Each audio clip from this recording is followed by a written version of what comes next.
To go, so we'll go. We are in Exodus chapter 8, and we are answering a question that Pharaoh posed. What's the question? Who is the Lord? Who is Jehovah that I should listen to him? Great question. So, what was the first sign that God gave so that Pharaoh could know who he was? Yes, turning to a serpent. That's exactly right. And did that work? Was that convincing to him? No, it was not. And he hardened his heart. So, what was the first plague that God sent? Water to blood. All right. And God made the point in chapter 7, verse 17, "Thus says the Lord, by this you shall know that I am the Lord." There was evidence in that for Pharaoh to know. But what was maybe counter evidence that Pharaoh could use to harden his heart? Yeah, the magicians were able to do something at least that appeared to be the same on that. And so his heart was hardened. So what was the second plague? Frogs, or it was the second plague. What was Pharaoh's Thank you. What was Pharaoh's response to the frogs? They were able to do that as well. What was his response? Yes, I'll take them away. Yeah, all right. So now he's asking for relief from it.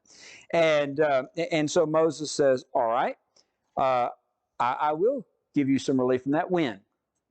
Tomorrow. And he said in verse 10, that you may know that there is no one like the Lord our God. And what happened on the next day? All of the frogs died. And as soon as Pharaoh saw that there was relief, verse 15, what happened? He hardened his heart. Was this a surprise to God? No, it was not a surprise to God. You have anything you want to say in review? Anybody else? When he changes his mind, I don't know if Moses is gone and he sends message back, hey, this is from Pharaoh. What he said earlier, scratch that. He's not. I don't know how that worked, but every time I go through this, I wonder, did they think?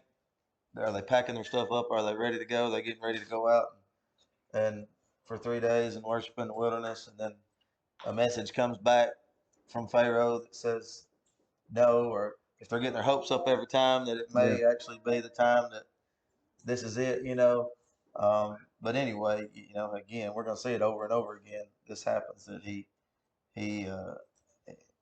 acts like he's going to, and then he changes his mind. Yeah.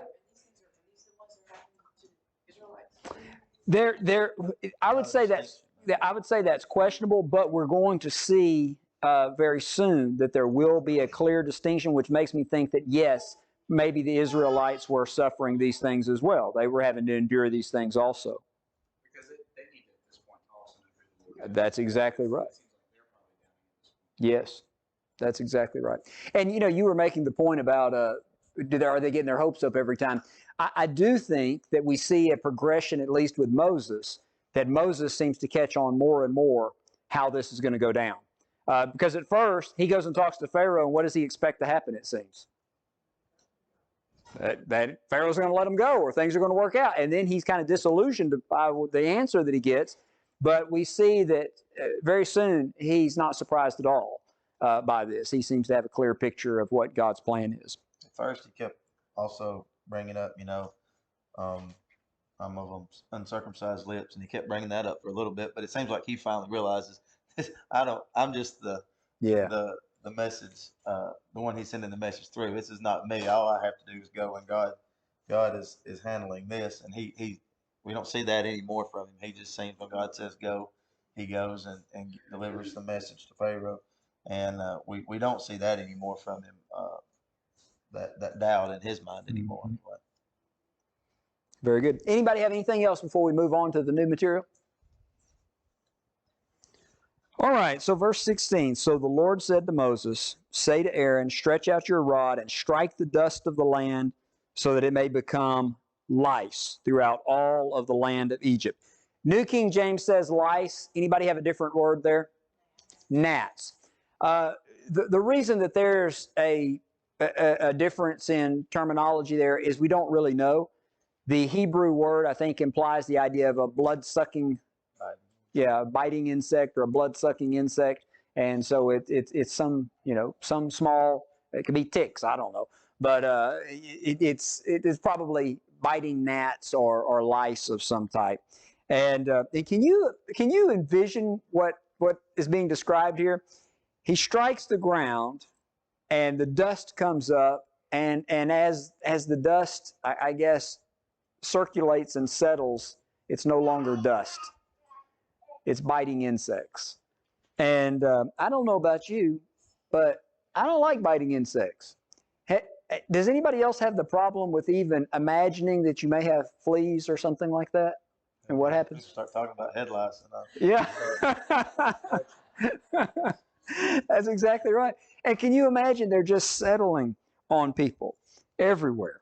And so, Think about, like you said, ticks or anything like that. They just gonna be in a small area. Dust is all over. yeah, Egypt, so I mean they're everywhere. yes. And so they did so, and Aaron stretched out his hand with his rod, and he struck the dust of the earth, and it became lice on man and beast, and all the dust of the land became lice throughout all the land of Egypt. Now, verse 18, I think this is important. The magicians so worked with their enchantments to bring forth lice, which is going to be a big help if they're successful in doing so. But what? They could not. So there was lice on man and beast. I think this is significant because what they had been able to do up to this point, and I think God purposely chose the signs that He did in the order that He did it, knowing that the magicians would be able to replicate something that looks similar. But this one, they're still trying. Maybe we can figure out something to do here, and they're not able to do it. And what is their response? Verse 19. This is the finger of God. Who did they say that to? All right. So there is a TV show. Austin, you're the one I think who first told me about this. Two magicians, Penn and Teller. Penn and Teller. All right. So y'all are familiar with this. And these are, well-known magicians, and they've started this reality TV show where they invite amateur magicians, I suppose amateur, or professional magicians to come on and perform a trick of some type, and they guess how they did it. Now, they don't always reveal how they did it, and you know what? Most of the time, they're able to figure it out. You know why? They do the same thing. They know how these tricks work. And so they can figure this out most of the time. Rarely does anybody fool them and then them say, I'm not sure how you did that.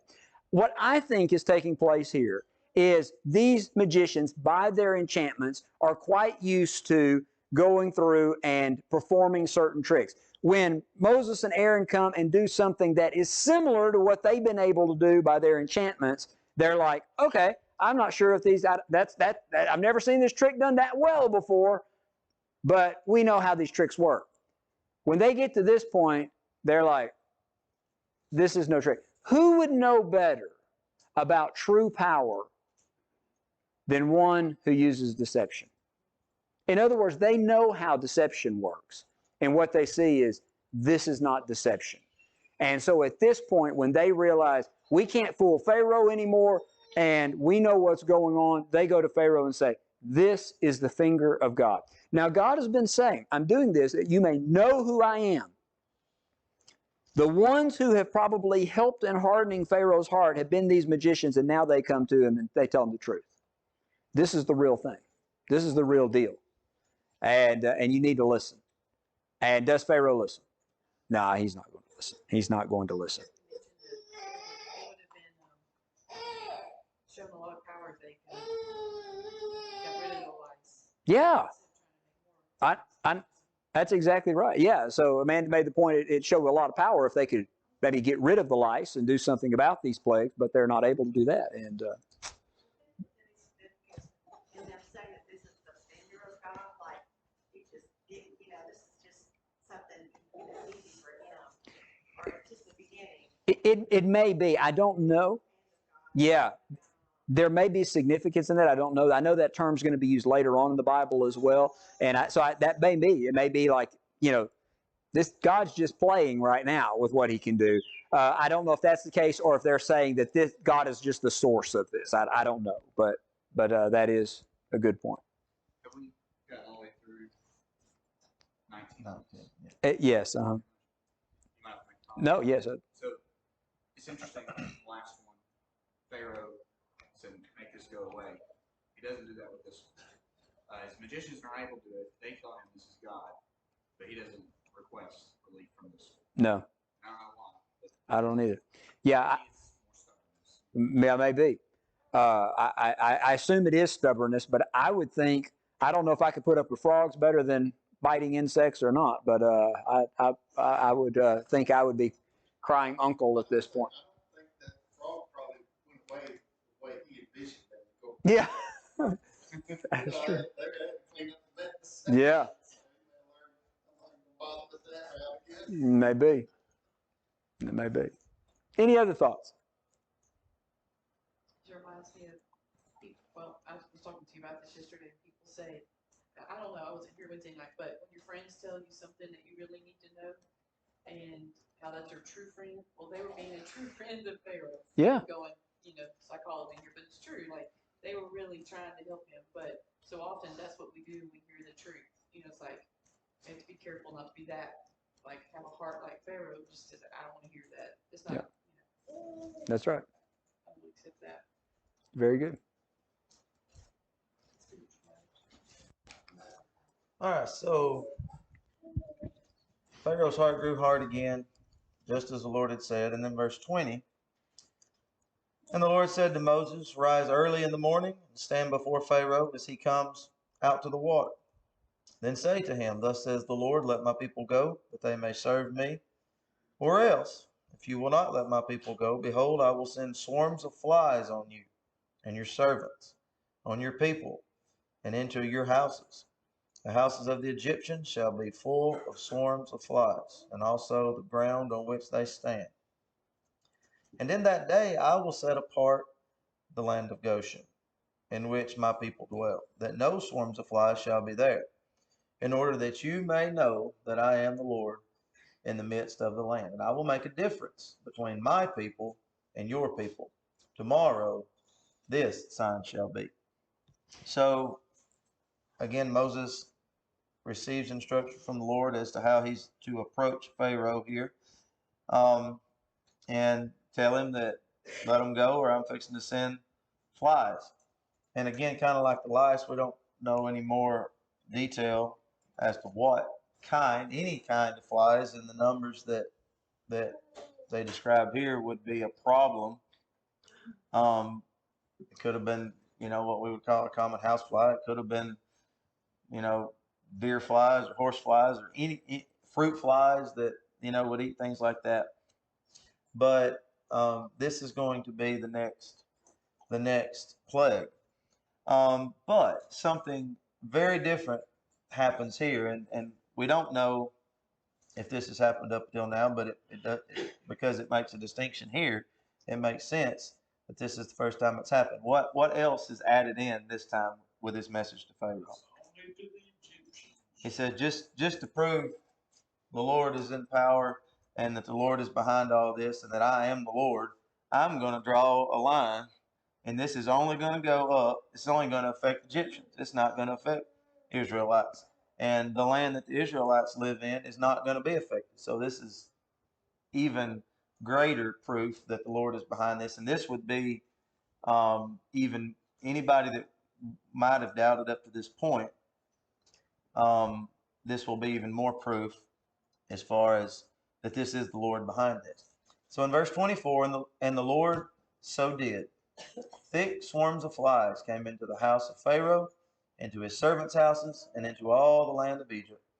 The land was corrupted because of the swarms of flies. Then Pharaoh called for Moses and Aaron and said, "Go, sacrifice to your God in the land." So this happens. It just says, so the Lord did it, and they came in. And what is Pharaoh's reaction? He didn't, what does it say he does? He says, all right. He says, this one got to him enough or whatever, and he says, go. But where does he tell, what have they been requesting to go do? They've wanted to go 3 days journey out of the land and worship the Lord. And what does he propose here? He almost tries to barter with the Lord here.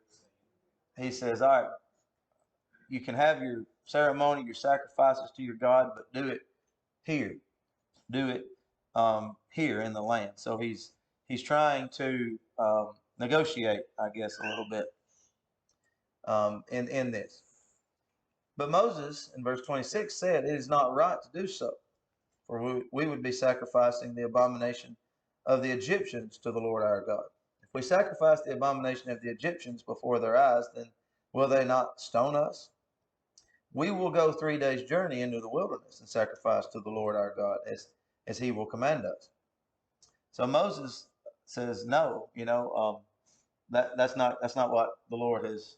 That's not the offer that's on the table. We asked to go 3 days' journey out into the wilderness, and he mentions that the Egyptians would have had a problem with them sacrificing there in front of them in the land, and you may have more insight or comment on why that would have been an abomination to them.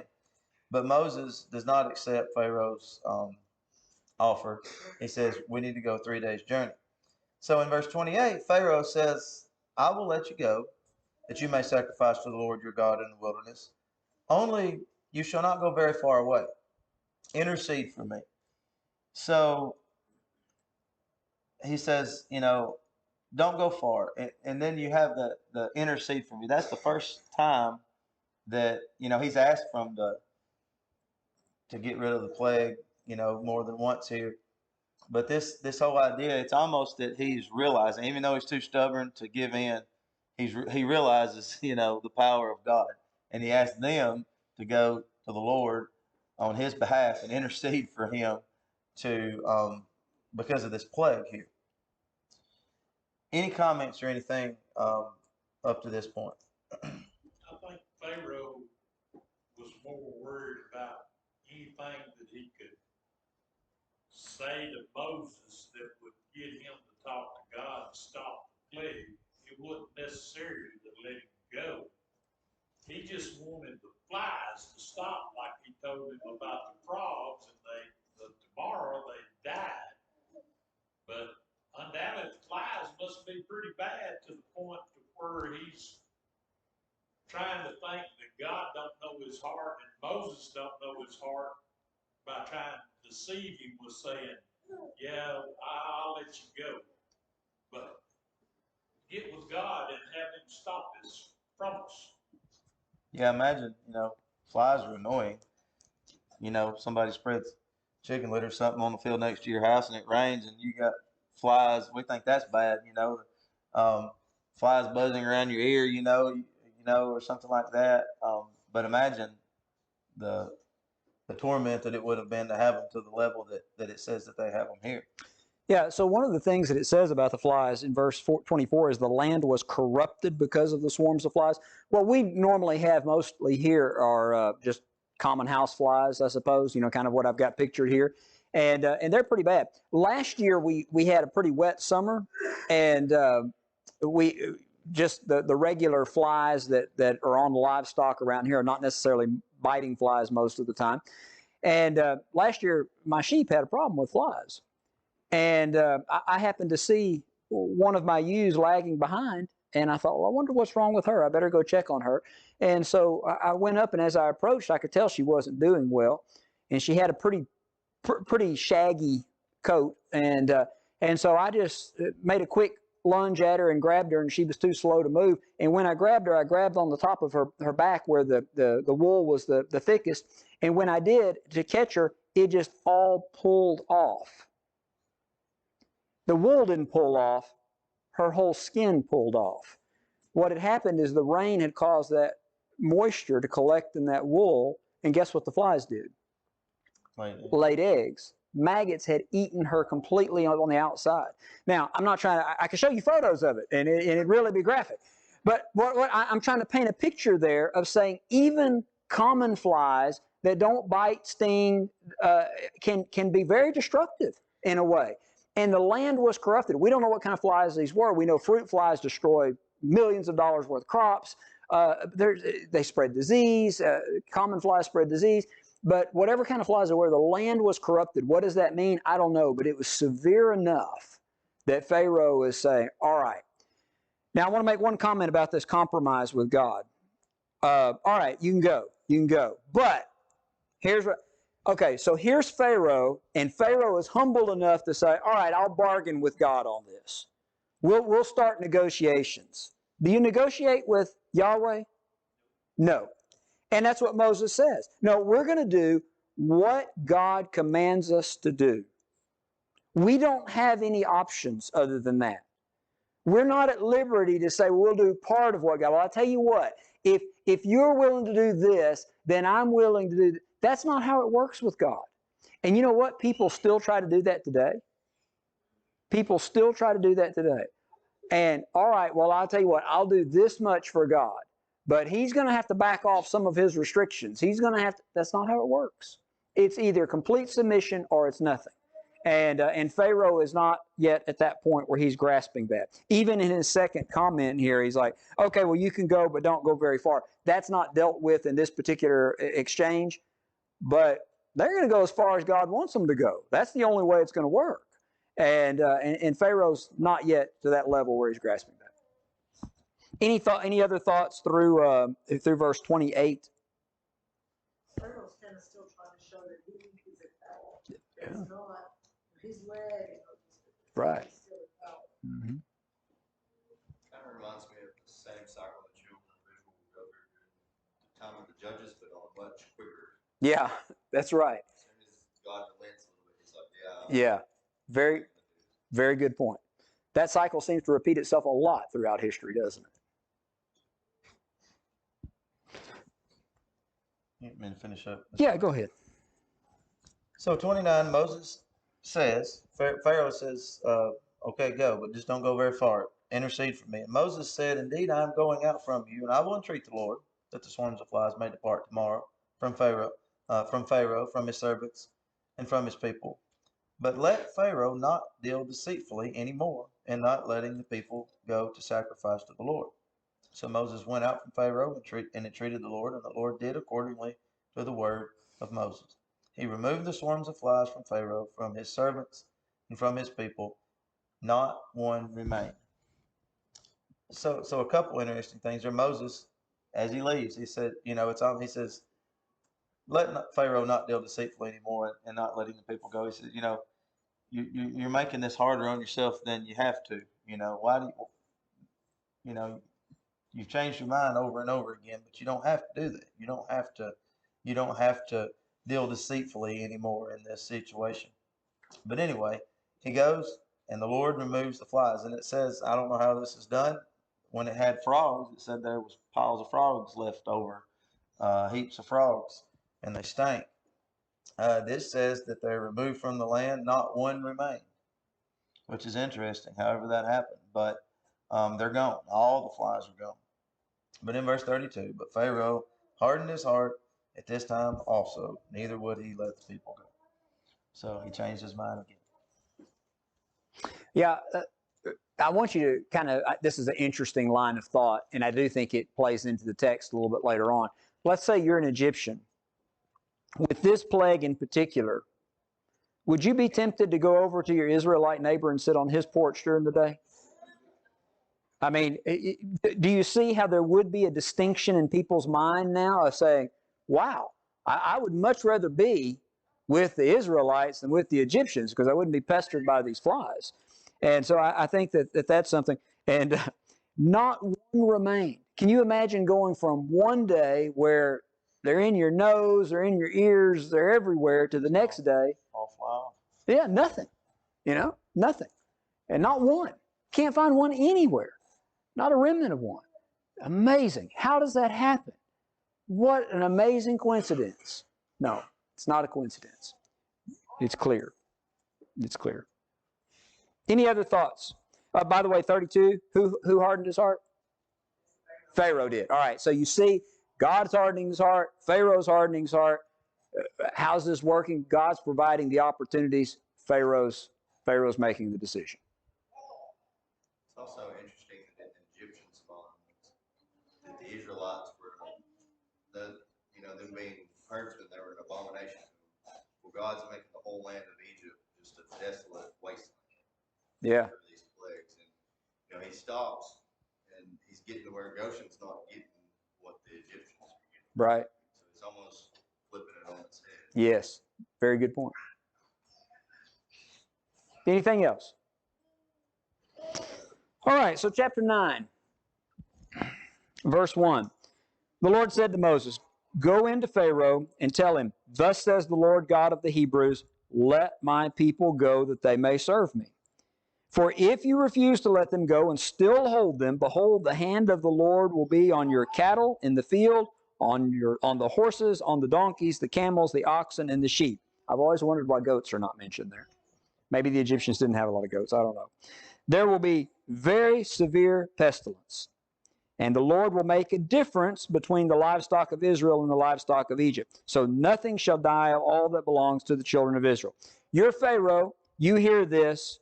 What would you say?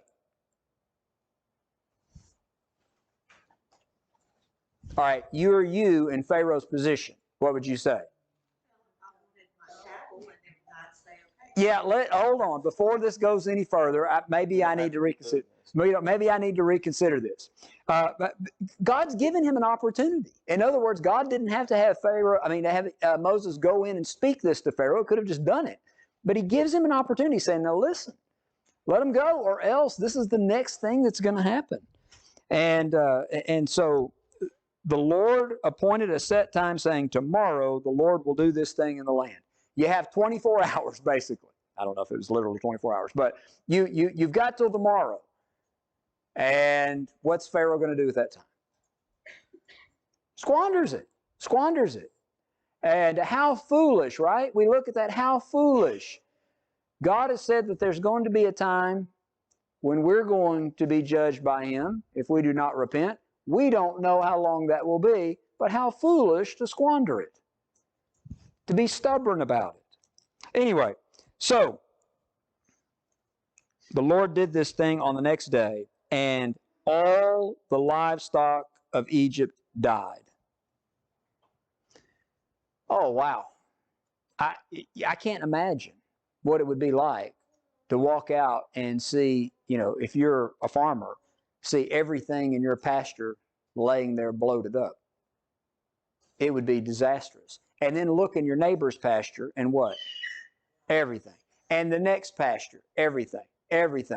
And you look over at your Israelite neighbor, and how are his cows doing? They're doing fine. No problem there. How are his sheep doing? They're just grazing away. No problem. What is going on here? So I think this is a telling sign. First of all, do you think any farmer has ever experienced walking out and seeing all of his animals dead? Not all of them. Not probably, yeah, but that would be unusual, wouldn't it? I do know of a sheep farmer who had lightning strike a tree and killed like 40-something of his sheep at one time, but I think some survived. And so that was explainable, what happened there.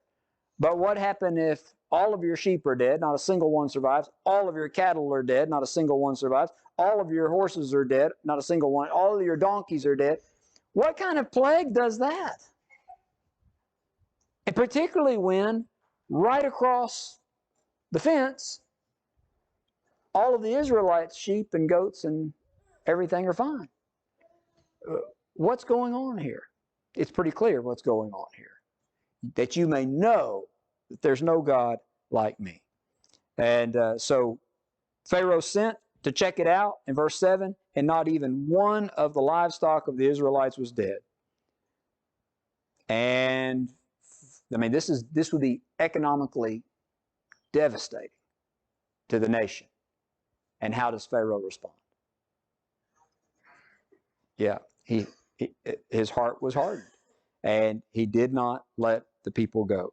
So this plague again is just such that the evidence is so clear, the consequences are so dire, and yet he hardens his heart.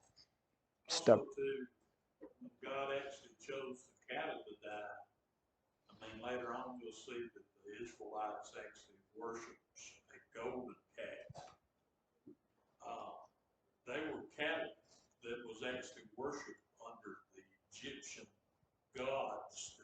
That's right. And I think this here also was to show the Israelites that your God, the cattle, ain't nothing compared That's to right. me. That's a good point. That's a good point. Rita, you were going to say something. I'm just gonna say, it just shows how prideful he was. He wouldn't, not gonna admit that he was wrong. No. He would rather just Yeah. let his nation just keep hitting the hammer over and over rather than to give in and that the Lord is more powerful or greater than he is. He's more protected than anybody else in the land. They're gonna take care of him, so he's not getting Yeah. here. Yeah, that's exactly right. He had somebody shooing the flies off of him regularly. That's right. And another thing about that massive loss of the cattle industry, whatever animals that they had, I mean, Pharaoh actually got all this livestock through Joseph with the dealings that he'd done during the time of the famines. He traded for all these people's livestock that went to Pharaoh. So all this income that the previous Pharaoh had got that blessed the whole country gone. Yeah. So, with the last plague, talks about the first one of the livestock dies. You know what I'm talking about? The last plague? Yes. Yes. So how does that happen? Yeah, so the question we're going to see. You see it with was it the bulls too. Yeah. Yeah, the very next plague we have the Egyptians having livestock again. How does that happen? What are some possibilities there? Yeah. Probably, yeah, but That's exactly they right. got some somewhere. And here's the thing. What's the economic status of Egypt at this time in history? Incredibly wealthy. And so if the whole dairy industry was wiped out, how long do you think it would take the United States to get some more milk cows here? Not long. Probably not long. We'd probably be getting something done from Canada pretty quick and Mexico pretty quick, and we'd have some back in here pretty quick. And particularly because they have their subjects under them having live livestock, I can imagine them very easily saying, "Well, we're going to take that." Yeah. So that's the reason I was asking that is because they may look at that and go, well, maybe there's just a defect in our livestock. But then in the next plague, and then with the 10th plague, you would get, again, more distinctions. It's not. That's a good not point. about some livestock is better than others. Right. It's about who it belongs. Good point. I see your point. Anything else on that? Well, okay, so Moses and Aaron go into Pharaoh, and Pharaoh's servants are all around him. Does would you say the common Egyptian knew what was going on? Like the request of, okay, so these two want our servants to, or, our hard labor to leave, or are they just not aware of what's We get a few indications, but it's hard to tell whether, when it talks about Pharaoh's servants, is it talking about all who are subjection to him, or is it talking about like his close counselors? So it's hard to tell for sure. I would have to think that pretty quickly, everybody in Egypt saying, what is going on here? And so even if they're not privy to the discussions that are taking place, between Moses or Aaron and Pharaoh and so forth, that surely they're picking up some of what must be going on here, or putting the pieces together at least. But I don't know that we have a clear picture of all of that. And a couple plagues, not to steal our own thunder, but some of the Egyptians are gonna take cover and prepare for it. So some knew, I don't know. It mentions the servants of Pharaoh, so I don't know. I have a note in, not to steal anybody's thunder, but chapter 9 and verse 20. Now the servants of Pharaoh are beginning to understand and fear God. Yeah. But I just, like you said, if you walked out, if you were a cattle farmer and saw all your cows dead in the land of Goshen, are you going to be going, what did they eat? Or are you going to realize that this is something bigger. Yeah. I think one thing, but you got a lot going on here, and like I said, if I was next door neighbors to an Israelite and I noticed there were no flies on his property, and then all my cattle were dead and all his cattle were alive, and as these things continue to build, I think I would start to say, hey, I may be on the wrong side here, and obviously some did. We'll see later on that some did. I think that it was known. Yeah. I mean that some, there was something going on between the children of Israel and Pharaoh. Well, and I mean, it wouldn't take much. I mean, just look what COVID did to the United States. And so everybody shut down everything. And so these are on a much bigger scale than that. Yeah. So people would be asking questions. I would think so. The magicians, at the very least, would be telling their wives, and their wives would be telling other people, and other people would be telling other people. Like that's just how stuff spread. That's right. So people would have the answers. That's Those poor wives. Let's move on.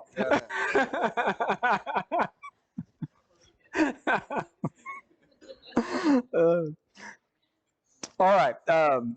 So, verse 13. Should you like to take verse 13? Hey, What's that? I'm sorry. Yes, thank you. excuse me. I didn't want you to move on that quickly. Thought I missed the whole play. Zoned out. All right, so the Lord said to Moses in verse 8, and Aaron, take for yourselves handfuls of ashes from a furnace, and let Moses scatter it toward the heavens in the sight of Pharaoh. And it will become fine dust in all the land of Egypt, and it will cause boils that break out in sores on man and beast throughout all the land of Egypt. So we see what the next plague is going to be. Now, a couple things. Was there any warning to Pharaoh about tomorrow, if you don't do this, this is going to happen with this one? Doesn't look like it. Doesn't look like it. He says go to Pharaoh and do it, but he doesn't, and some of them, they said, hey, Lord said, let them go, or tomorrow this is going to happen. But this one, we don't have a warning on. We didn't have a warning on the third one either there. And the way this one's going to happen is he's going to take ashes from a furnace. Now, I don't know, but may have been lots of furnaces for different things. But what would have been one reason that they would have had furnaces there? Potentially, yeah. Baking brick. That was the whole children of Israel's job. It seemed like was to provide bricks for Egypt to build things out of. So maybe it is. But Moses is to take ashes from a furnace and to go in the sight of Pharaoh and to scatter it up in the air, and it's going to turn into boils. So in verse 10, they took ashes from the furnace and they stood before Pharaoh, and Moses scattered them toward the heaven, and they caused boils that break out in sores on man and beast. So imagine every time Pharaoh sees Moses coming now, imagine, as stubborn as he is, he knows it's not good. Imagine the feeling that he has.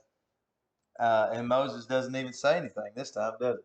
Doesn't seem like. There's no, whatever. Moses just walks up to him, apparently in his side, a bucket full of ashes, a handful, throws them up in the air, and everyone starts to break out in sores, boils and sores on man and beast, and obviously they had some.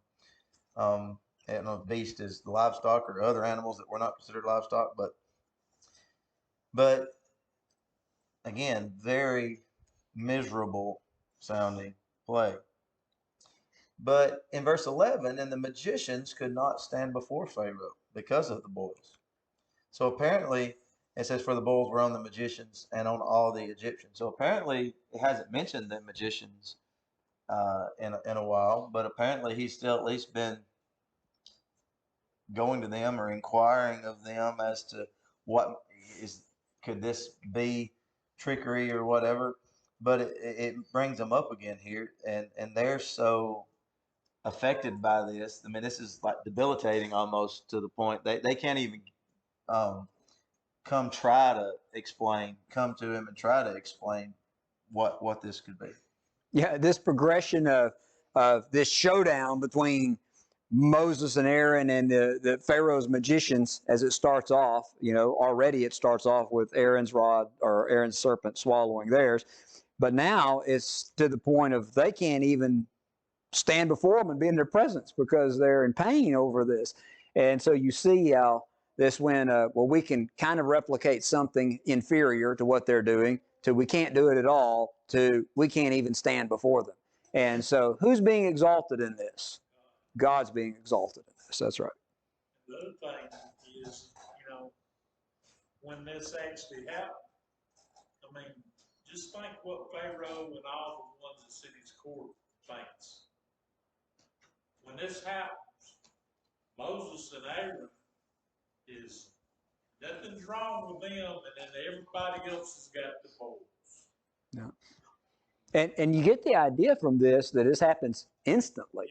Yeah. Like as the ash settles, people start to break out. And so it's very visible. There's not much speculation going on here. I was just going to say, so Lucas said something that was very interesting, and I'll say now one later. So he mentioned the third plague, no warning. This plague, no warning. Now maybe presenting and showing this is happening. So that happens even with the ninth plague, where it doesn't seem that there's a warning. It's just darkness. But every other one, there is. So it's like you have two warnings and then one without a warning. Two warnings, one without a warning. And then that repeats 3 times. So you get buy 2, get 1 free. And then the last one just. Yeah, this is a math teacher. That's interesting, isn't it? Yeah. You have this kind of thing repeat 3 times in 3s. Mm-hmm. And then you have the last one is just Yeah. worse than Yeah, that is a good point. And really, does he need a warning here? He's gotten them, and so it's like, all right, and so but that is interesting, the pattern there. It makes me wonder, especially if points out magicians could not even stand before Moses. Is Pharaoh being directly touched with this? I know, man and beast. But if Pharaoh's not being directly touched, then that would probably give him even more incentive to harden his heart. Right. As opposed to soften. Yeah. If he struggles. But Yeah. Well, I wonder. Yeah. When you actually read verse 11, Pharaoh is an Egyptian, and it says that the bowls was upon the magicians and upon all Egyptians. So Pharaoh's getting a dose of it just like everybody else. Because if it didn't, it would have said all the Egyptians except Pharaoh. Yeah, maybe. I do think that I see what you're saying, and I don't want to argue with the text on that at all. I think it is possible sometimes to talk about someone and refer to a group, and that someone be part of the group, but not necessarily be included in that. I can't think of an example right now, so I can't make the point. But I do tend to lean towards what you're saying there, that Pharaoh would have been included in this. But he's not mentioned here as being one that couldn't stand on this. But yeah. They're able to communicate and whatever. Right. Yeah. Magicians could be. I mean, everybody seems to be miserable. I mean, Right. it seems like just meat bubbling. Yeah. Miserable over this. Debilitate. Yeah. Yeah, debilitate. So imagine This is the first place that made me wonder about that. Mm-hmm. If he's excluded in any way. Right. Again, I can't. Right. I cannot prove that to me. Yeah. It may be a stretch for me to throw that out there. An example, when it says no man can pluck you from your brother's hand, it doesn't you can't literally mean that because we can still fall away. So just an example of Mm-hmm. being excluded, It sounds like an absolute. but still. Yeah. Yeah. Thank you. Yeah. All right. I don't think we have time to get into the next one. So if y'all have another question or comment that you'd like to make, we've got a couple minutes. Yes.